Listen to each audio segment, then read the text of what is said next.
Welcome, everyone. It's a very special episode of The Buck Stops here, the official program of NotInHallOfFame.com. And I've got one of my co hosts with me, Paul Lawrence, my co host on the Retro Football Review. We got a recording next week where we're looking at a game from 1985, which will be a lot of. Yeah, yeah. We're sort of breaking from our tradition of kind of focusing on playoffs and Super Bowls, but we're going to hit a historic game in a historic season. And both the game and the season are still talked about today. So that's kind of neat. And we're Yeah. going to have a special guest. So that's always great. Well, two Somebody who has guests. brings a review and perspective. Yeah, it's going to be great to we're to weave in a lot of good stories and narrative about that timing. So yeah, people look forward. That's going to be a good one. Yeah, and that game, the Bears Dolphins, it's the only game the Bears lost that season, featured a lot of Hall of Famers. And here's the segue, it's Hall of Fame season. And I wanted to bring Paul on because, Paul, tell everyone your Twitter handle. And that's why, once they hear that, they're going to know why you're on this. Yeah, so it's Pro Football Hall of Fame, PFHOF guy, Paul. And like many people, I'm also now branching out, right? So I'm over on Blue Sky as well. You can find me the same Mhm. name there. You know, those of us who are spreading the wings Yes. beyond Twitter slash X for whatever reason. And Mm. unlike what Corey Dillon thinks, Paul does not pretend that he's actually a voter.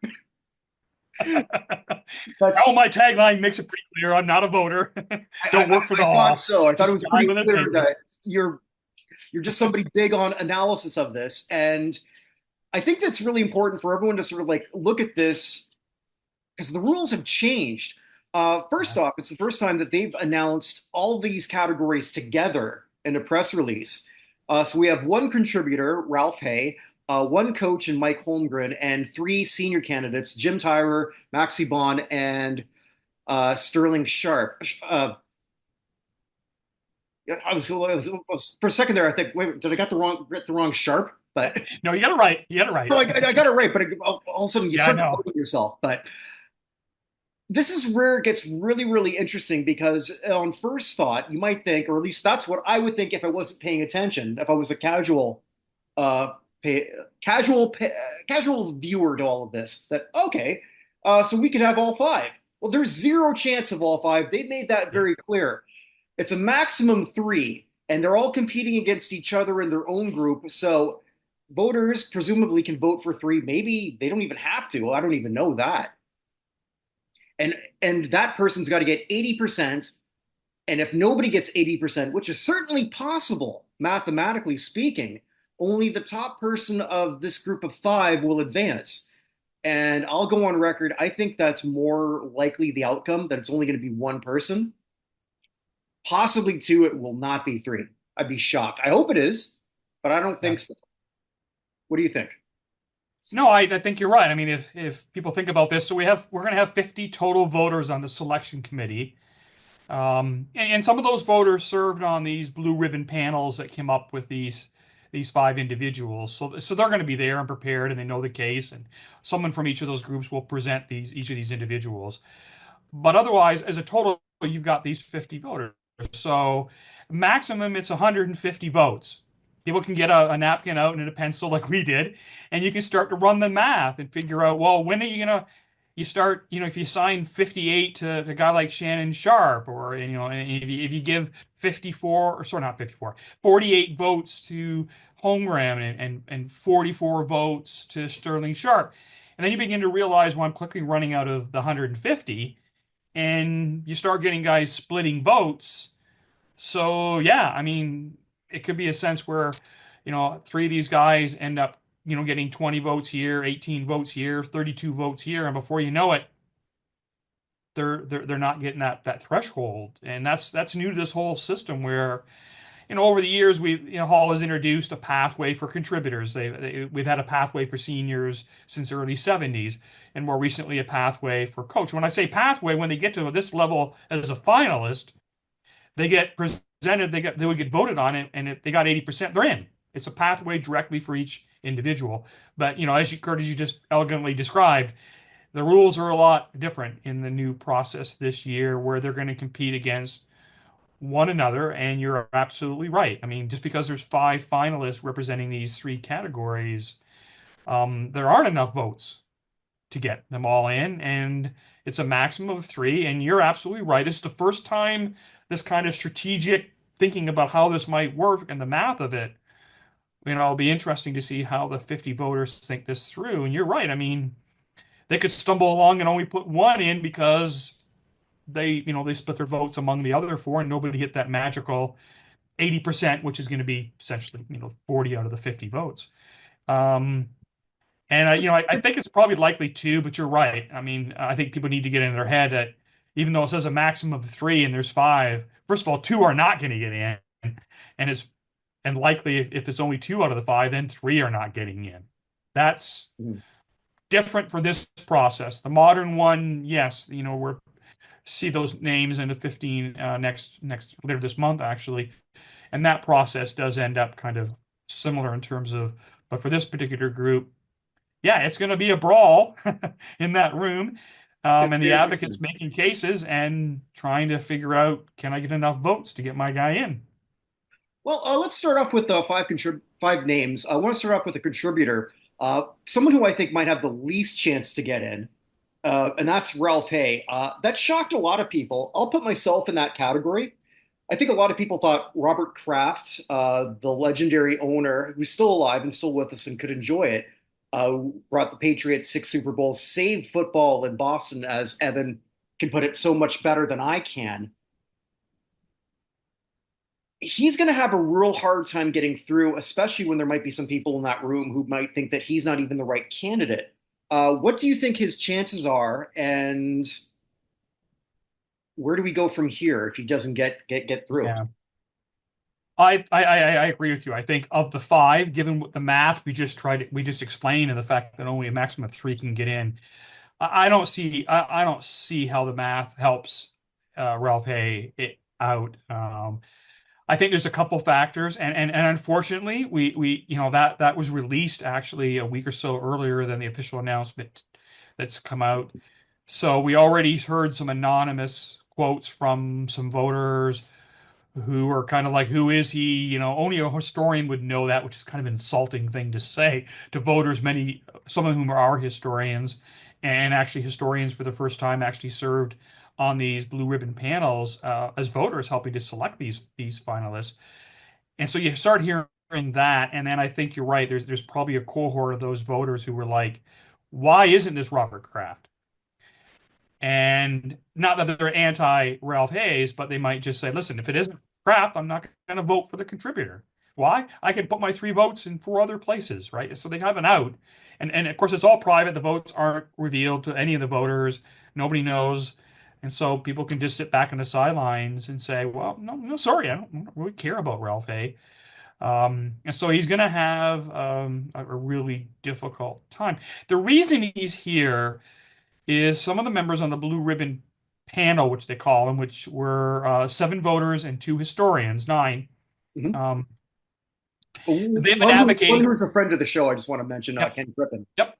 And a couple of those have been strong supporters for Ralph Hay for quite a while.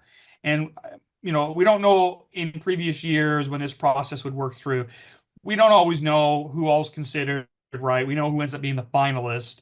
We don't know who finishes, in this case, the contributors second, third, or fourth, whatever. We're learning more about that in recent years than we did in the past. But Hayes' name has been out there, but Robert Kraft, we know, has been when it was a coaches and contributors combined category for many years.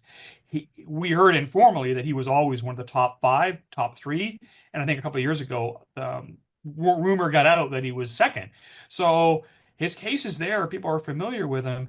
But there's a couple of folks and a historian on that committee who really think that Ralph Hay is deserving, and so he has his supporters on that blue ribbon committee, a handful of the nine. But now it goes in front of all 50. And a lot of them are not historians. That committee's getting younger. A lot more and more of them are member of the media that are covered the game since the 1990s or even early 2000s. There are some Hall of Famers and some other folks on that 50, but there's very few of them that have that have studied, read, or looked at the long history. And you're talking about Ralph Hay. For those who don't know, I mean, he was a guy who called the meeting, the infamous meeting in Canton, Ohio, at the car dealership and brought together guys who owned these independent, early semi-pro type football teams like George Alice and got them together and said, let's put all these smaller regional leagues were floundering. Let's all come together and form a league that would soon be called the NFL. And this all happened in 1920. And so and he owned one of the franchises early on in the NFL. So there's a history there, but a lot of people aren't no aware of it. And actually, his history with the Canton Bulldogs and with forming the NFL is relatively short, right? It's about 5 years 5 years, ish, yeah. very 1918 early to on. 1922. That's it. Yeah. So you really need to know your pro football history. You need to know how the NFL came to be and who was important to that. Many people think of the Chicago Bears owner, George Halas, as being part of, he was, but Ralph Hay is somebody who a lot of people say, listen, every other pro sports league, the key individual who founded those leagues is in their respective Hall of Fame, Hmm. and Ralph Hay is not. So there's a good argument, but it's going to be under this system we just described, it's going to be tough, which is unfortunate because if he doesn't get in then the thought it will be next year, well, okay, that didn't work out. Why should we put him in again? Let's move on into Robert Kraft or another individual. Right. So it could he may never come back up. Yeah, That's the and unfortunate to part. that point, Paul, I think you hit the nail on the head. We've seen that already with two people who were put forth last year who didn't even make it to the semis, in Art Powell and Buddy Parker. Yep. So there's no reason to think that especially if he finishes low, which we're not going to know, presumably, unless something leaks, but it probably won't. At least not, I don't see that coming out, at least with those five anyway. Right. If it comes out pretty low, I don't think they're going to put forth him again. Uh, but it'll be interesting to see. I mean, I think the other person of the non-seniors who has a better shot than I think some people are giving credit to, and that's Mike Holmgren. Uh, Not the coaching candidate I would have put forth. I don't have a problem with Holmgren getting in personally. I've got Shanahan and Coughlin ahead of him, but I don't have a problem if Mike Holmgren is in the Pro Football Hall of Fame. What are your thoughts on Mike making it this far, and what do you think his chances are? So I agree with you 100% on that kind of thoughts in terms of where I would put him. All I know is, again, in the last few years, coaches and contributors were combined. But when, as we're going through this process to come up with their finalist, he was a name that would constantly come up as being one of these people who was made it right to the end of that process of what was then the coach contributor combined category. So it's no surprise to me that given the history, and again, even though these Blue Ribbon Committee memberships have changed a little bit from where the membership and individuals on those, they used to be 12 members, now there's nine. Some of the members have changed. It doesn't surprise me when we think about a queue of guys, in this case, the coaches who have been considered year after year, and we hear that certain names are popular and they come up again and again. He is one of them, and that indicates to me that in the past and on the current committee, he has supporters who are willing to make his case. And I think the argument for him is obviously his excellence with the Packers, getting that iconic franchise back to the Super Bowl, his mentoring of quarterbacks like Favre. But what people might also want to remember, and his overall career wins and win percentage is pretty good, Mhm. but he went to another franchise and got them at least to the Super Bowl. And Almost that's won. yeah, and that's yeah. So it's a very compelling case. I tend to agree with you. If it was me, I would put the guys who have won two Super Bowls who are not in as coaches. The guys you mentioned, Mike Shanahan and Conklin. I think they're probably the very well next up. It's really close. I suspect, again, if we think about the body of voters, most of them covering the games since the 90s and the 2000s, we talk about getting younger, right? More Mhm. and more every year, and this year, a few more stepped off the committee. Peter King. who've been on the committee for many, many years. That cohort of voters who have been there 20, 25 years serving in that role, um, they're they're they're retiring out. And so if I'm a Right. younger body of voters, do I know Mike Holmgren? Yes. Am I familiar with him? Yes. Maybe I covered part of his career? Yes. So the familiarity that one has with a candidate and then they have them presented, I think gives him an edge up. Now it would be the same for Shanahan or Shanahan, excuse me, and Conklin, but I think he has a very good chance to get elected. Mhm. Yeah, I think so too. I think recency bias helps two people, Holmgren and Sharp.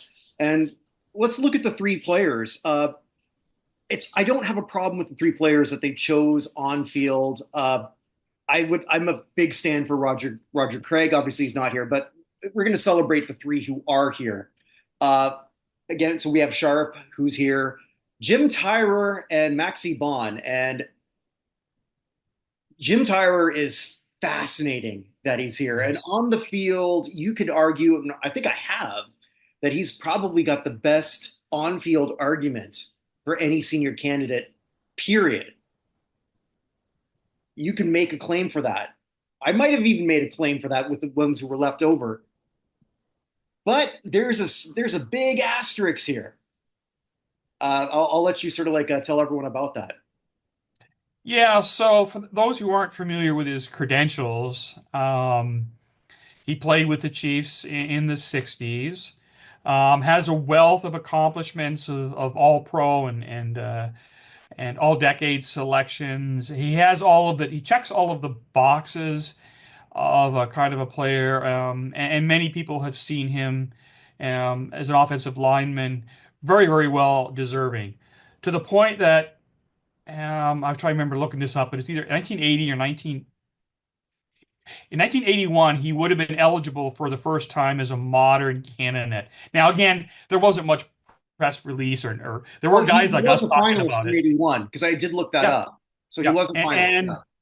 and not only that, again, you're going back a long time. There's not much written about this, but apparently, people who've been talking to some other folks who maybe were aware of that particular timing. He was not only a finalist, he was a potential first ballot guy. I mean, that's how they viewed him at that time. The only context they were dealing with was on the field and the record I just described. That's how high quality of a player and a resume that he had. Now, in the 70s and 80s, it took a long time to get a lot of AFL players in the Hall of Fame for a lot of reasons, but he was at that top of the list. And, well, it ended. And it ended, unfortunately, in a terrible manner in which, for those who've not looked into the history here, is Jim Tyler, who really didn't have any history or any issues with violence or abnormal behavior. His family loved him, his kids. Unfortunately, picked up a gun and killed his wife, and then he killed himself. Right. And a horrible, horrible tragedy that, stunned, I think, a lot of people who knew him, his teammates, his family, his friends. And yet, in terms of his chances for the Pro Football Hall of Fame, which we said were really high.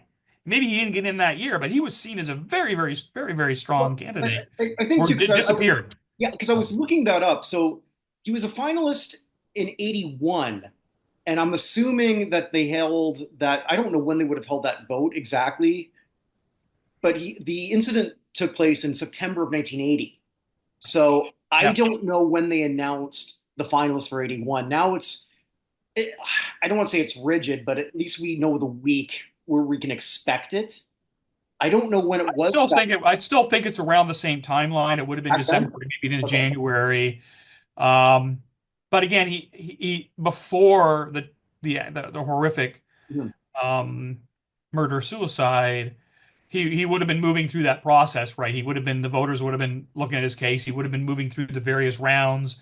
So he was there probably apparently enough of momentum, right, that got him into the finalist But he never round. was again after. It never was again.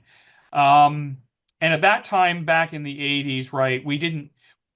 you would see a large preliminary list of 100 plus, and then the only next list you saw were the 15 or so finalists that are brought, presented at a meeting and voted on. There was no intermediate, stage of the semifinalists that didn't get introduced till the early 2000s, but he disappeared entirely. No voter wanted to support him, right? Nobody was going to be his advocate.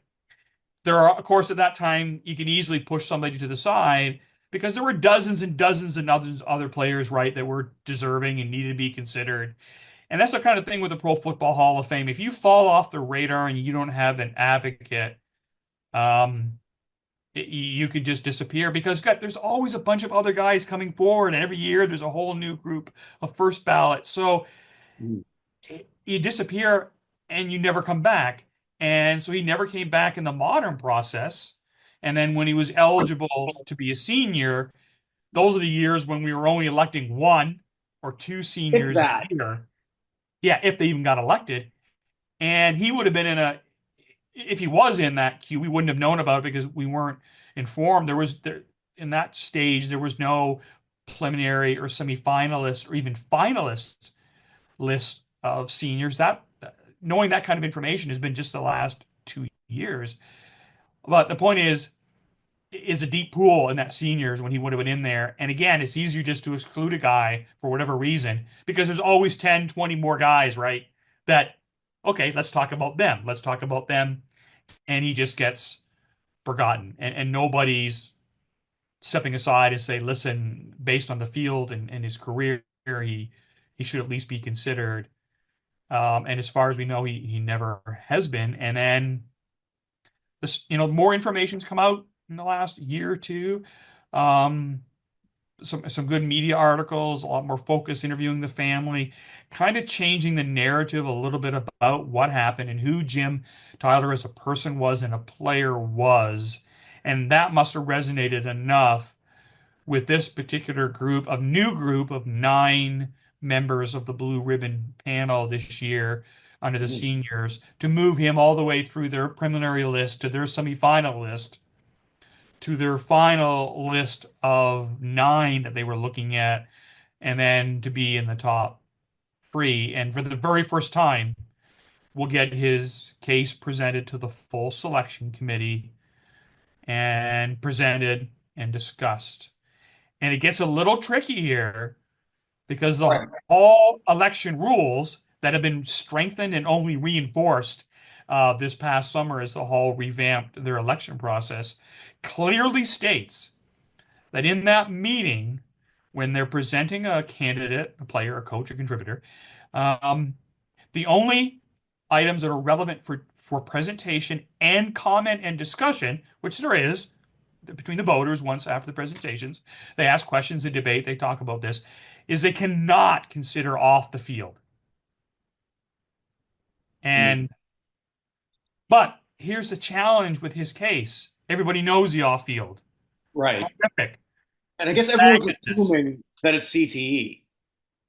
Well, and this is what the narrative spoke to a minute ago. I mean, there has been I mean, there was no test for it, but doctors today who look at behavioral changes in individuals are beginning to document what they're seeing as individuals that may lead to them showing evidence that they have CTE.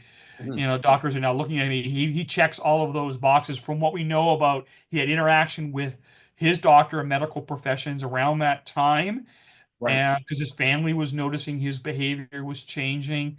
And of course, this is early 1980s. Nobody knows about the kind of head trauma and the science and the behavioral responses to that we know today. So today's knowledge in science and informing, even though we still need to know a lot about CTE, is now being used to look back in retrospect at his situation. And I think the other thing that people need to realize is his family forgave him. And Kurt, I don't know whether you've heard this story. It's striking to me. I've heard it more than once. After that tragedy, there were kids remaining. I think I think him and his wife maybe had 2 kids. Don't quote me on that, but there were kids still left. The his in-laws Mhm. took over care of the children, and they moved into the house that Jim Oh, Tyler and his wife lived in, I didn't know that. and they occupied the master bedroom where the murder suicide occurred. And they knew that, Mhm. and but they wanted for them they wanted to keep the family together, right? Terrific, horrific situation, young children. And I heard a quote, and I don't know whether so his father-in-law said, yes, we occupied that room and we could still see and smell the blood on the floorboards. And Oh, the reason they're telling this is for me to understand that the family and his kids and his parents and his in-laws, some who are no longer with us, um, forgave Jim Tyler because they believed it was a behavioral problem that came up unexpectedly, and he had never shown any tendency to any kind of domestic violence or any other tendencies towards that. It was totally out of the blue of his normal behavior and attitude. And so that's the narrative of that background. But as we said, Kurt, the challenge here is that can't be discussed in the meeting. it's all known. It's sort of like It's when all you known, but it can't be discussed. Yeah. right, but it's sort of like you. I've been watching a lot of Law and Order. Yeah, Dun, dun, dun. disregard what that person just said. Well, yeah, the jury's not. Yeah. Maxie Bond is someone who we just lost, I believe, within the last year. I think it was Two last year 2 years ago. Okay. year. Oh, I may no, I may think about to say. So yeah, he actually passed away not long after the selection of the seniors, which would have been done in August of 2023. So I think he passed away in September of 2023. That year, he was not one of the finalists. He was a semifinalist, um, and he was in ill health and in his late 80s. Eddie Meter was another guy who was actually made it to the final group, final six, I think it was, or in that particular group, and discussed. And he passed away during the enshrinement, to the timing of the enshrinement ceremony in I think 2023. So yeah, Maxi Bond's an interesting profile. He's a linebacker from a similar era that overlaps with Chuck Howley, Mhm. and a little bit, but not quite as much in terms of Randy Gradishar. So it's interesting when you talk to a lot of folks, and when I started kind of building a list of top senior candidates of top 2025, there were a bunch of linebackers that were clearly deserving, and they were all kind of grouped near the top with similar but unique profiles, but enough that they were kind of all grouped together. And the thought was, we need to get one of them in, right? It's a log jam we talk about, right? When you got guys that have similar qualifications in a position, whether they're moderns or senior, somebody, if you're splitting votes among people at positions that have overlap, you need to break that by getting somebody in. And that log jam was broken when Chuck Howley, the linebacker, was elected to the class of 2023. And then our recent good friend, Randy Gradishar, got elected Yes. as the linebacker in the class of 2024. I, And I I Maxie think I Bond was remember seeing you, someone who looked like you at that party. yeah, that's kind of funny. I have the same memory. Someone looked like you. There you go. Yeah, so folks don't know, we were a mutual friend of ours, our great friend Ron, who's a big advocate for Broncos and was a really big advocate for Randy Gradishar, managed to, and we're very, very eternally thankful for him for an opportunity Absolutely. this past summer to not only go and see the enshrinement, which we were going to do anyways, we had an opportunity to go to a private party by the Broncos organization in honor of Randy that Saturday evening, and then Kurt and I got to hobnob with some Hall of Famers and players and stuff, and it was great. But yeah, so Maxi Bond is in that group, and but he's never made it to the point where he's been a finalist. He's been a semifinalist, but he never made that step. So for him, again, a guy with a lot of accolades and accomplishments, as a great linebacker in the 60s, and he's never gotten this far in terms of being presented in front of the full committee again. So unfortunately, he's no longer with us. But for his family, maybe an opportunity, a sort of redemption here, an opportunity that he gets considered. Again, I think the caveat we're all realizing is there's five here and only three are going to get in, and maybe the votes don't even get us three. And is that the struggle that he might face, just not getting that threshold of 80%? Because a few people won't vote for him, but they would prefer to maybe put their votes to one of the others in this mix, and does he fall short of that? Which would be very unfortunate in this process where we have three senior finalists. The last 2 years, we had three finalists with direct pathways. They all didn't get elected, but at least they all had a good shot Right. independently of one another. Going back prior to the last 2 years, it was two seniors, and for many years it was just one senior. And so this process is not going to help guys like Maxi Bond and Jim Tyler and some others move through. And I don't know what happens. I mean, if they don't get elected next this year, it kind of goes back to your comment earlier. Like, would they bring him back again in the future? Because there's other guys, seniors, just like Ralph Hay versus Robert Kraft.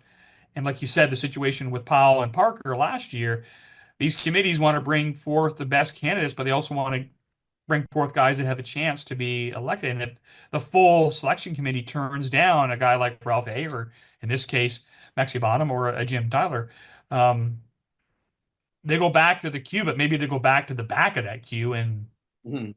we don't see them again. It's hard to say. Right. And also, we're probably going to have the same committee members next year.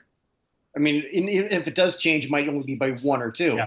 There's not Yeah. a term limit for them. And I kind of always thought there maybe should be like a 5 year term limit, and then just sort of, not that you couldn't do it again Sure. per se, but I mean, like different eyes, different thoughts. Yeah. And what worries me is, I shouldn't say worries me because I wouldn't have a problem with any pair. I mean, I have a pecking order personally, but I wouldn't begrudge any of these five people Yep. going in. I predict that it'll be Holmgren and then the next gentleman that I'm going to have you talk about. And I think recency bias is going to play a big part of that. And if so, do the senior committee going forward think, well, if that's our shot to get somebody in, are we going to focus on maybe the post 1980 era?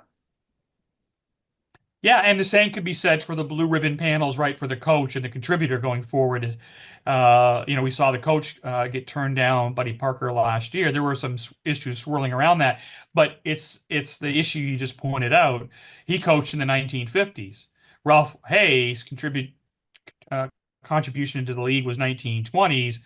Maxie Bond and Jim Tyler played in the 1960s. Art Powell, who was turned down, and he had a direct path to election, and he was 80% last year. He played in the 60s in the AFL. So Mhm. you're right. I mean, as this panel gets younger and these blue ribbon panels start putting forth candidates, are they going to begin to realize we want to put our best guys up with the best shot? Yes, they should be the most qualified resumes, but do we also need to be thinking about, listen, these other among the 50 voters clearly are showing a pattern where you can't make a convincing case they didn't play, coach, or contribute in the last, say, 3 decades. It's a tough proposition for the committees. I mean, they want these guys to have a reasonable, fair shot, and yet if this recency bias is really coming to play, which we're going to find out this Yeah. election cycle, that's going to make it easier for coaches, contributors, and seniors since, say, the 80s and on, and maybe very difficult for those. And we know there's several in each of these categories that are predate 1980, but Mhm. their chances may be disappearing by every year because that committee is not going to get any older. It's only going to get younger. So with Sharp, though, we have a candidate who I liken him to Terrell Davis. Yep, yep, it's a good one. A short, powerful career, crushed by injuries. The difference between Davis and Sharp, of course, is Davis did get to go out as a champion, or didn't go out as a champion, but Yep. he was the best player, I think, on a team that had Elway Yeah. on back to back championship teams.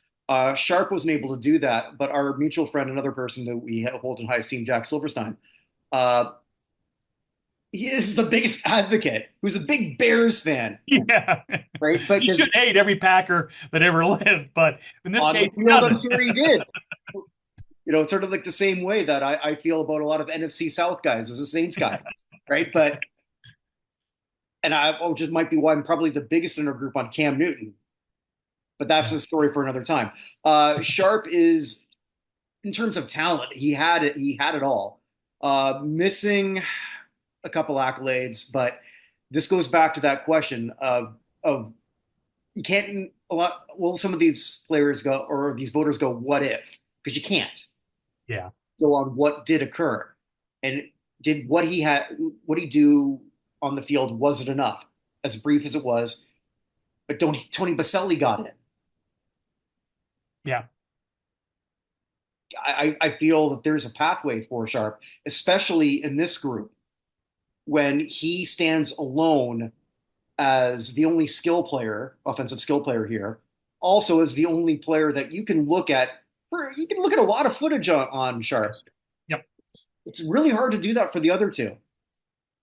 No, that's a valid point. And again, if you're trying to educate and inform the voters or the background knowledge they would have about any of these five individuals in this case, you're absolutely right. I mean, they will get a packet of information on all these folks that is very detailed to review. You're going to get really good presentations by each member of the Blue Ribbon panel who's chosen to present. They would do a great job on all of these five.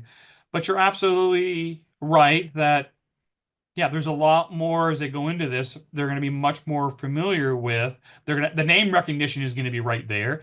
Um, and then they don't have to look very far to see the film.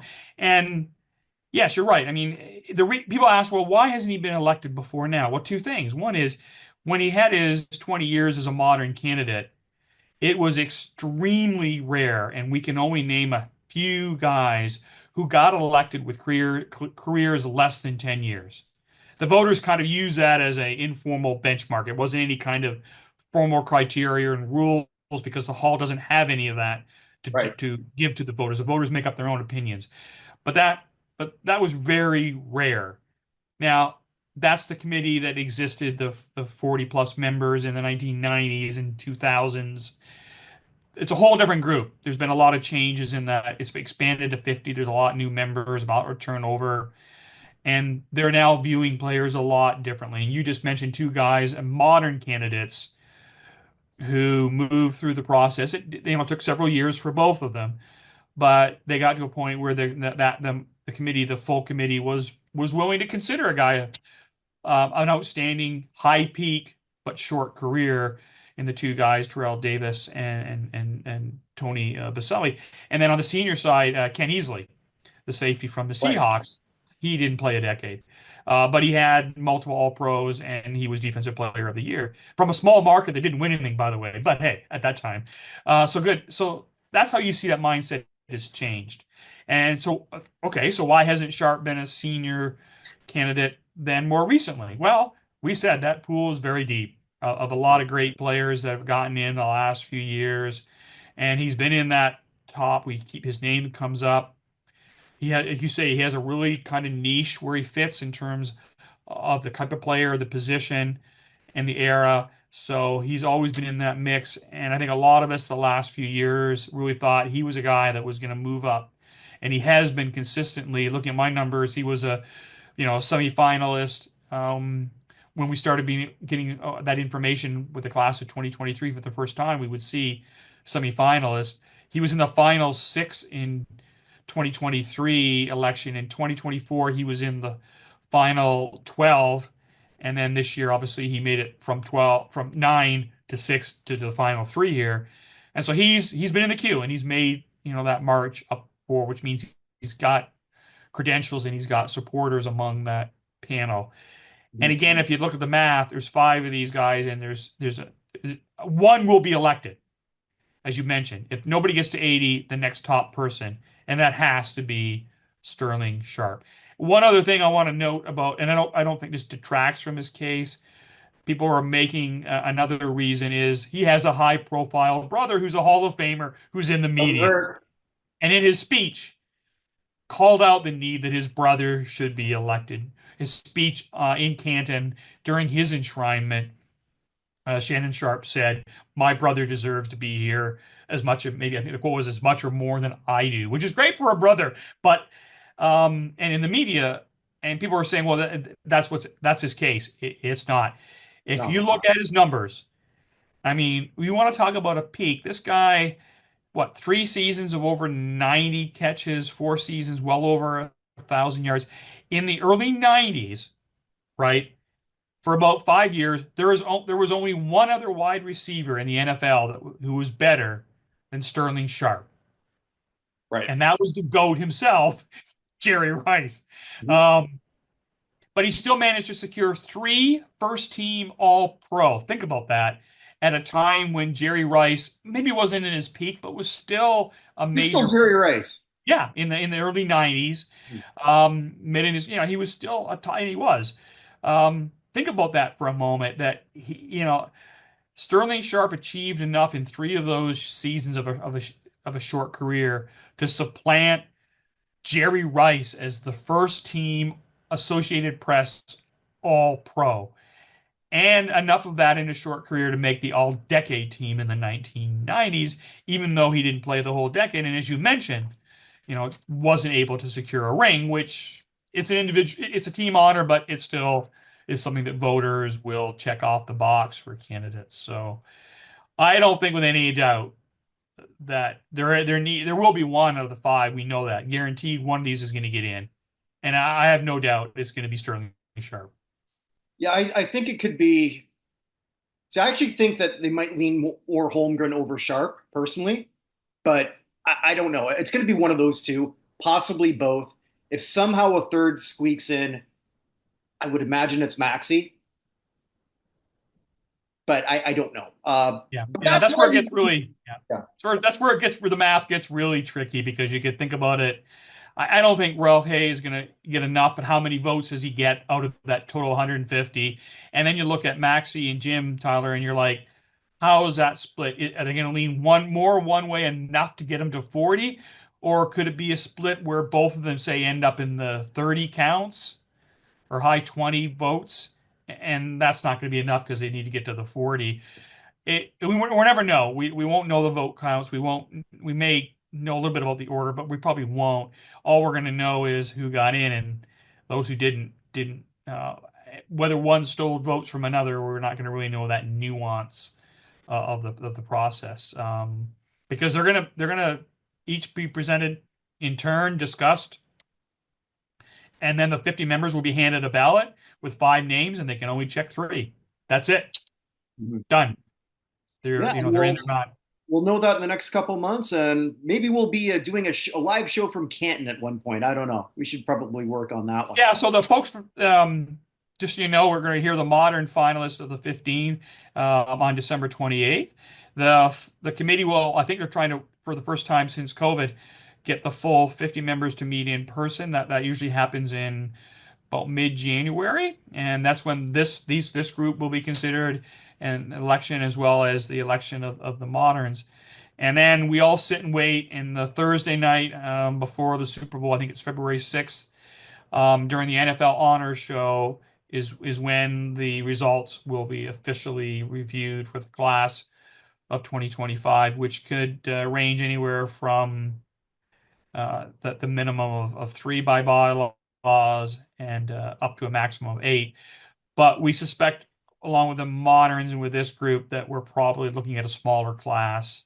Be The my rules guess. and process are probably going to get us more like six or maybe seven. That's a function of some high-profile folks in the media and Hall of Famers and others who felt that in recent years, classes of eight and then nine, last year's was seven. There's a group that are opposed to larger classes. We call them the small hall group. Mhm. And this process and the rule changes for both moderns and for this group here is going to mean a smaller class, which they view as being more selective. I don't necessarily agree with it, but that's how it's going to play out. Well, running a mock one that I do, the Pro Football Hall of Fame Revisited project, I've learned very quickly I can't please everybody. Yes. And that's the craziest thing. This list, Mhm. we didn't talk about it, we don't have the time, but there were a great set of semifinalists of contributors, and coaches and seniors. And from that group, a nine of each. Maybe all nine are certainly a good group of them. I think the seniors probably close to nine, the coaches several, and a few of the contributors. They could have all been in the mix. And already people aren't happy with this group.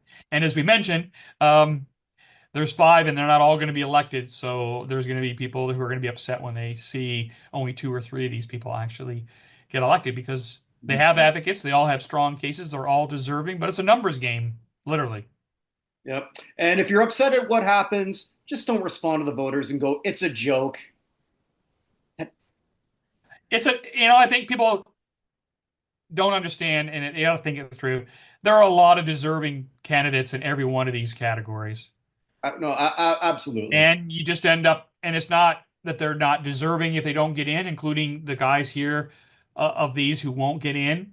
We mentioned at least two of them, maybe three of them won't get in. It's not because they weren't deserving, it's because the class cap is limited to a certain number. And it's unfortunate, but it's not a questioning of their resumes or qualifications. And the voters have a really, really tough time because they are deserving and there are pro and cons and voting is subjective and 50 people are going to have different views on each one of these individuals and the result will it's a function of that and it's not going to make everybody happy, but it's a tough, as it should be, it's a tough, difficult process, but that's the way it should be. And Mhm. it's just unfortunate if you guys are going to get pushed off to the side for this year, and we certainly hope they don't disappear entirely because some of these guys do deserve to come back up again. No, absolutely, absolutely. And Paul, thank you on short notice for being able to do this. I really appreciate that. Check out some of the other things that we do here at NotHallOfFame.com, including the exact site where we rank piles upon piles of players who we think might be deserving. We do that in football, basketball, hockey, baseball, even professional wrestling. Yeah, why not? Rock and roll, country music. A lot of shows that we do. Paul and I have a retro football show where we look at a lot of classic football shows. There's a few more that'll go up soon that I've recorded, that we've recorded, and we always try to get some special guests on them. And I'm pretty excited for the one that we've got coming up with our two Chicago sports fans, who were they can tell us in real time how they were feeling about that, which is really cool, which is a lot of Yeah, fun. when we do that, when we have the guests on for the Super Bowl shows, that it is really great to have all those insights. And they were there in the sense that they were living it Yeah. as it happened. And there's always some great narratives and side stories. And of course, both of our guests are well versed in Chicago Bears history and that team. And so that they bring it whenever we bring guests on shows like that, it just makes for a great, great show. Maybe in a few episodes from now, we might have someone who's actually in one of those Super Bowls. I think you know Wow. what I'm thinking of. That would be really, yeah. Then you're getting a true insider look at a game. That would be fantastic. Absolutely. Well, with that, wherever you are, wherever you may be, make today count because it never comes again. Take care, everybody.